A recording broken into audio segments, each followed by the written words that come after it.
दोस्तों, आप सभी से हाथ जोड़कर निवेदन है कि आप स्टोरी को पूरी देखें ताकि मैं आपके लिए और स्टोरी ला सकूं। मुझे आपके सपोर्ट की जरूरत है। धन्यवाद। कुछ घर ऐसे होते हैं जिनके साथ अजीबोगरीब किस्से जुड़ जाते हैं। आपने भी ऐसी बातें सुनी होंगी जब गप्पे मारने वाले लोग इकट्ठा होकर पैरानॉर्मल घटनाओं के बारे में बातें करते हैं तो बड़ी बड़ी हाँकते हैं। कोई किसी घर का जिक्र छेड़ कर कहता है कि उस घर में भूत है। कोई दूसरा कहता है कि फलाने फलाने घर में चुड़ैल का साया है। और कोई तीसरा किसी घर की बात छेड़ कर कहता है कि जो भी उस घर में गया वो वापस नहीं आया। सब सुनी सुनाई बातें होती हैं। मैंने अपने दोस्तों के बीच बैठकर ऐसी ढेर सारी बकवास सुनी हुई थी। मेरा बिल्कुल विश्वास नहीं था इन बातों में। मैं अपने दोस्तों की बातें सुनकर हंसता था और उन्हें बेवकूफ समझता था। पर फिर अचानक कुछ ऐसा हुआ मेरी जिंदगी में जिससे मुझे विश्वास हो गया कि सब बातें बकवास नहीं होती। उनमें से कुछ सच भी हो सकती हैं। जो भी मेरे साथ घटा वो सब एक घर में हुआ। ये घर उर्मिला आंटी का था और उसका नंबर था 913। बात 15 साल पहले की है। तब मैं 22 साल का था। जवानी जोर मार रही थी तब मुझ पर कुछ भी कर बुझने का मन होता था। मुझे याद है आज भी वो पल जब मैं उर्मिला आंटी के घर में सोफे पर बैठा सामने दीवार पर टंगी पेंटिंग को देख रहा था। बड़ी अच्छी पेंटिंग थी वो। एक आदमी और एक औरत एक घर के बाहर खड़े थे और एक नन्हे से खरगोश को देख रहे थे। उनके चेहरों से ऐसा लग रहा था कि अभी अभी संभोग करके हटे हैं। मैं जानबूझकर अपनी गंदी कल्पना को उस पेंटिंग में महसूस कर रहा था। ऐसा ही था तब मैं हर चीज में सेक्स ढूंढता रहता था। मम्मी, मैं जा रही हूँ, निशा सीढ़ियों से उतरते हुए बोली और मैंने पेंटिंग से नजर हटाकर उसकी तरफ देखा। निशा उर्मिला आंटी की इकलौती बेटी थी। 19 साल की थी वो तब और बहुत सुंदर थी। नैन नक्श बहुत आकर्षक थे उसके। वो अपनी सहेली की बर्थडे पार्टी में जा रही थी। उसने पिंक स्कर्ट पहनी हुई थी जो कि उसके घुटनों तक मुश्किल से आ रही थी। स्कर्ट से मैच करता हुआ उसने एक सफेद टॉप पहना हुआ था जो कि बहुत अच्छा लग रहा था। वो बहुत सुंदर लग रही थी इन कपड़ों में। उस पर से नजरें हटाना मुश्किल हो रहा था मेरे लिए। ठीक है निशा, देर मत करना, जल्दी लौट आना, उर्मिला आंटी ने बेडरूम से कहा। वो भी अपने एक रिश्तेदार के यहाँ पार्टी में जाने के लिए तैयार हो रही थी। उन दोनों के जाने के बाद राजेश अंकल की देखरेख के लिए किसी को घर में रहने की जरूरत थी, इसलिए मैं उनके घर में बैठा हुआ था। उन दोनों के जाने के बाद मैं ही अंकल का ख्याल रखने वाला था। राजेश अंकल एक प्राइवेट कंपनी में काम करते थे। अच्छी खासी सैलरी थी उनकी। करीब 3 साल पहले किसी अजनबी ने बाजार में उन पर हमला कर दिया था। इस हमले के बाद उनको लकवा मार गया था और वो चलने फिरने में असमर्थ हो गए थे। तब से बिस्तर पर थे वो। हर वक्त किसी को उनकी देखरेख के लिए उनके पास रुकने की जरूरत होती थी। मैं पहले भी 2 बार रुक चुका था उनके घर। काम तो बोरिंग था पर क्या करें, कुछ काम जिंदगी में करने ही पड़ जाते हैं। मदन, तुम्हारी मम्मी तैयार हो गई थी क्या? आंटी ने कहा। मेरी मम्मी सुनीता और उर्मिला आंटी अच्छे पड़ोसी होने के साथ साथ अच्छे दोस्त भी थे। हमारे घर भी एक दूसरे से जुड़े हुए थे। हमारे दोनों परिवारों के बीच घर जैसा माहौल रहता था। तभी तो आंटी मुझे हक से कोई भी काम बोल देती थी। आज भी उन्होंने ही बोला था मुझे यहाँ उनके घर रुकने के लिए। मैं भी अक्सर यहाँ आकर हक से कुछ भी खा पी लेता था। मैंने कई बार आंटी से आलू के पराठे बनवा कर खाए हुए थे। बिल्कुल अपने बेटे के जैसा प्यार करती थी आंटी मुझे। मैं भी उन्हें अपनी मम्मी के समान ही दर्जा देता था। हो गई होंगी आंटी। जब मैं घर से चला था वो तैयार हो रही थी। उद्धरण चिन्ह। मैंने जोर से कहा। मेरी मम्मी भी उर्मिला आंटी के साथ जा रही थी पार्टी में, इसलिए वो मम्मी के बारे में पूछ रही थी। सोफे पर बैठे बैठे मेरा मन हो रहा था कि काश मेरी कोई गर्लफ्रेंड होती तो आज उसे बुला लेता यहाँ और खूब मजे करता उसके साथ। राजेश अंकल तो अपने कमरे में रहते, उनको कुछ पता नहीं चलता। पर मेरी किस्मत ही बेकार थी।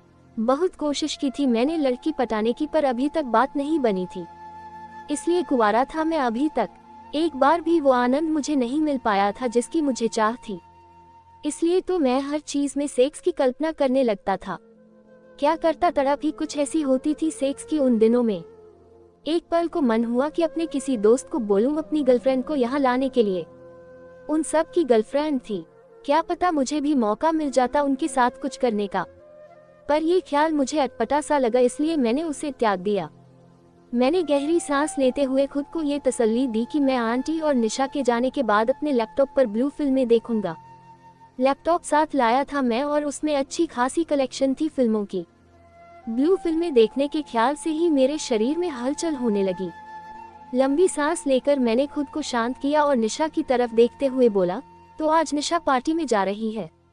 उद्धरण चिन्ह। हाँ भैया। निशा मुझे हमेशा भैया ही कहकर बुलाती थी। मैं भी उसे अपनी छोटी बहन की नजर से ही देखता था। कैसी लग रही हूँ मैं इस ड्रेस में? निशा बोली। अच्छी लग रही हो, मैंने कहा। निशा हल्का सा मुस्कुरा पड़ी। चलो चलती हूँ भैया, वो बोली और दरवाजे की तरफ चल दी। कैसे जा रही हो तुम? क्या मैं छोड़ दूं? वैसे तो मैं घर से नहीं निकल सकता था उस वक्त, फिर भी मैंने शिष्टाचार के नाते ऐसा बोल दिया। कुसुम बाहर इंतजार कर रही है अपनी कार में, निशा बिना पलटे बोली। मेरी नजरें उसके मटकते हुए नितंबों पर गई और मेरी सांसें थम गई।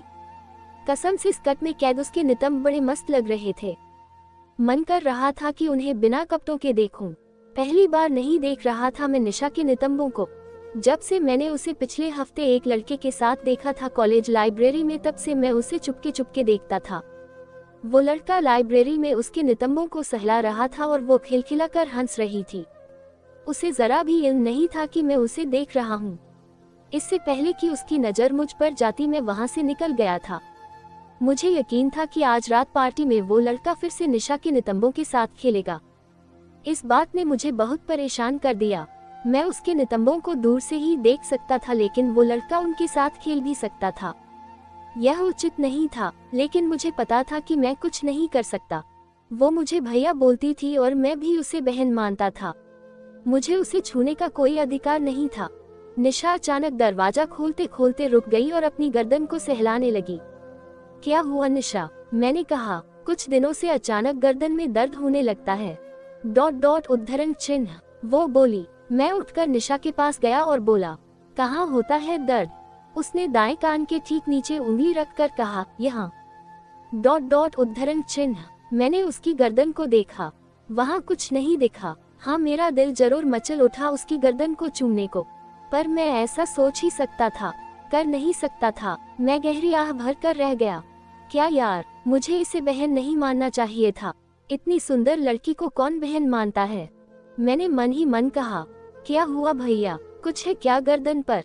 कुछ नहीं है। डांस करते वक्त झटका लग गया होगा, थोड़ा ध्यान से मटका कर।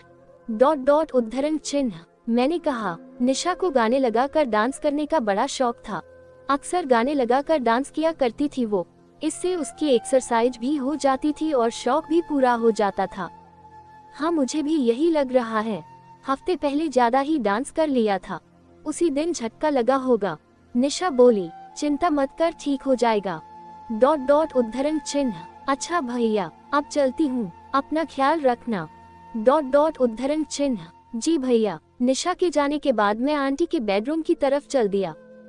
बेडरूम के दरवाजे पर पहुंचकर मैं रुक गया और अंदर झांक कर देखा। राजेश अंकल बिस्तर पर गुमसुम पड़े थे और छत की तरफ देख रहे थे।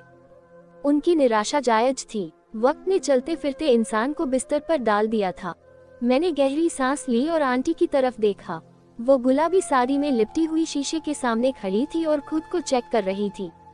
वो 37 साल की थी, लेकिन 30 से अधिक की नहीं दिखती थी। उन्होंने नियमित जिम और व्यायाम से खुद को फिट रखा हुआ था। खूबसूरती में निशा से भी आगे थी वो। बिल्कुल माधुरी दीक्षित जैसी लगती थी देखने में।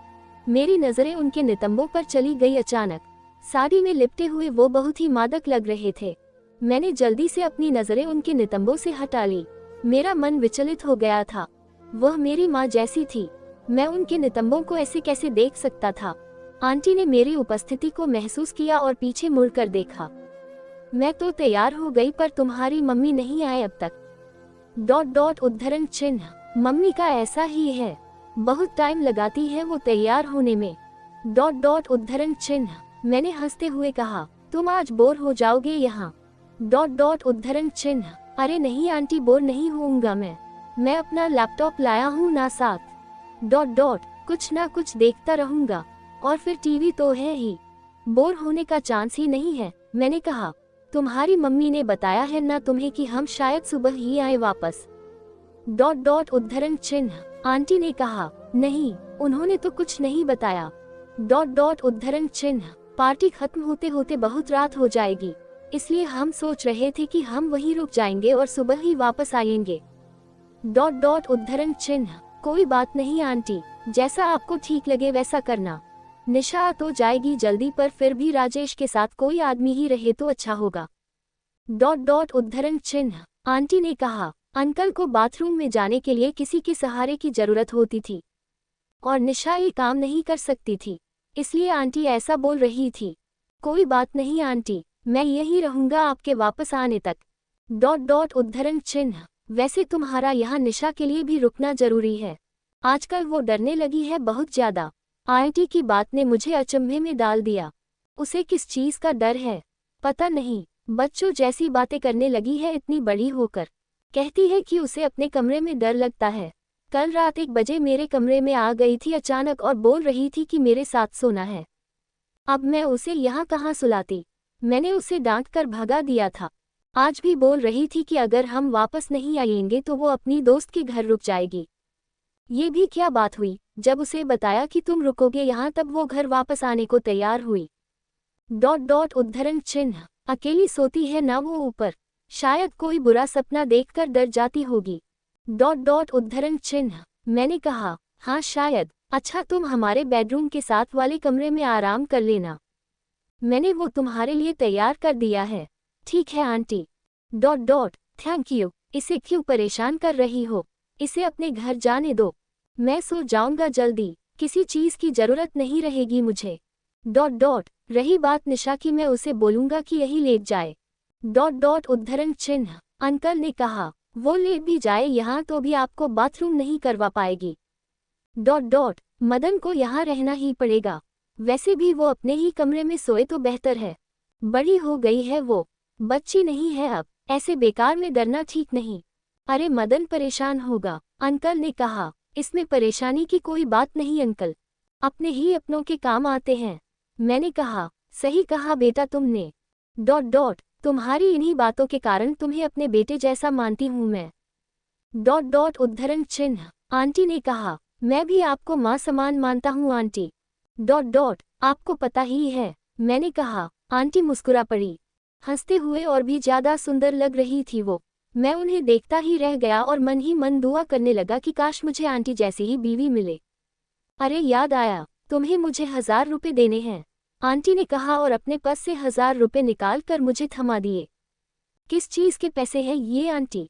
मैंने कहा, अरे पिछले महीने जब रात को हॉस्पिटल जाते वक्त रास्ते में कार खराब हो गई थी, मैकेनिक को तुम ही ने बुलाया था फोन करके और उसे पैसे भी तुमने ही दिए थे।